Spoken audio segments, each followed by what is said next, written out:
Today on One Man Garage, we're playing around again with Quadrajets.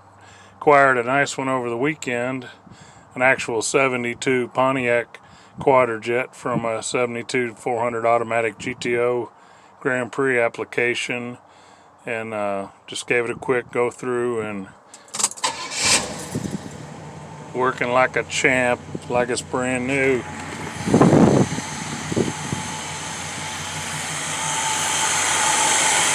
This carburetor's got the vent on top, which they started around 72. It's a little bit of a whip, but I already had a Moroso air cleaner that I had clearance for the hole. So probably just switch over to that drop base. And using the 72 Pontiac carburetor on the 70 intake on the 69 car, it got my vacuum ports where they needed to be.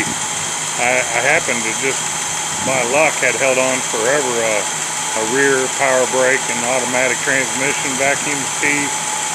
It's kind of hard to find, and this one was missing that, and I put it in. So from the back where you hardly can see anything, I got most of the vacuum. I got one loop in the front right there. I've been using 65 Bonneville HVAC vacuum lines that were painted that came out of the dash, and the dang things are actually pliable. So I've been using them for distributor vacuum and this and that. And what I didn't show a minute ago was I was putting a T in the vacuum line by the distributor, and my dumbass self, in the kind of shadow light, I grabbed the vacuum line and cut it in half to put the T in, except when I cut it, I realized I just cut my new spark plug wires in half for the HEI. But luckily I had the extra length because I used big block Chevy HEI wires that I stock on, and that gives extra length. So I was able to trim off where I cut it and reconnect the connector, and I had enough length to put it back on for number 2 cylinder. So I got it fired back up.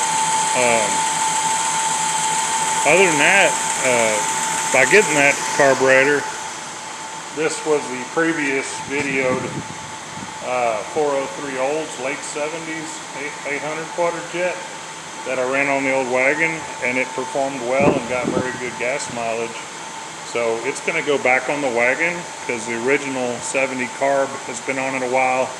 Still has a idle transition little spot that you notice sometimes. Not bad, but it just doesn't use as good a gas mileage as this one. And to be fair, I mean, I'll probably just save this 70 carb for the other 70 Olds and use it for the Rally 350 4-speed car, since mileage will be of no concern because of the 391 gears and the W31 cam going in it. So this will be a double swap-a-rooney.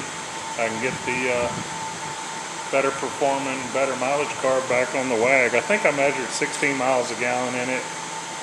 Maybe it was really 15. I need to test it from the highway. So we'll see. I'd say that looks pretty good for used parts.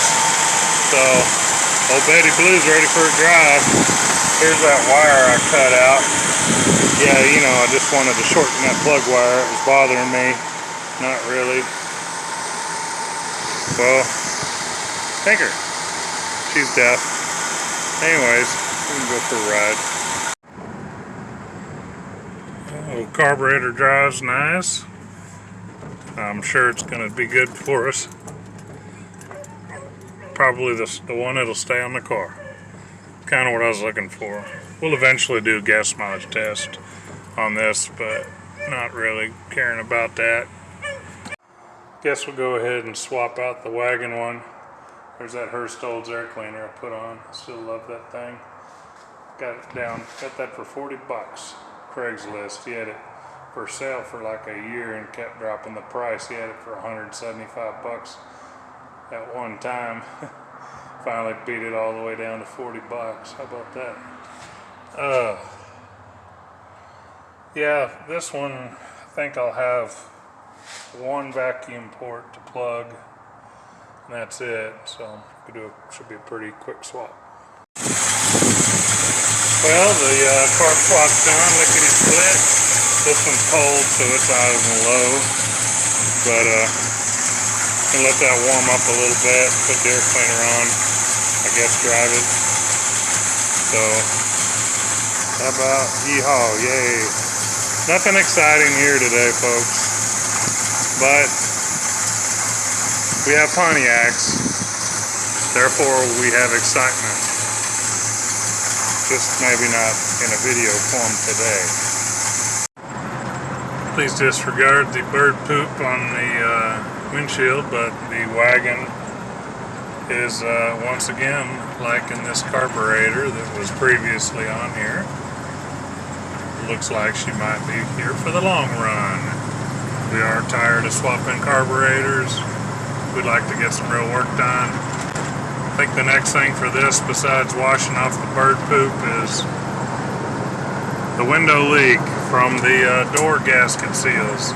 I bought those seals years ago and never put them on. We did it on the Star Chief and it was easy peasy, and they just pop in. I've got them, so let's do it.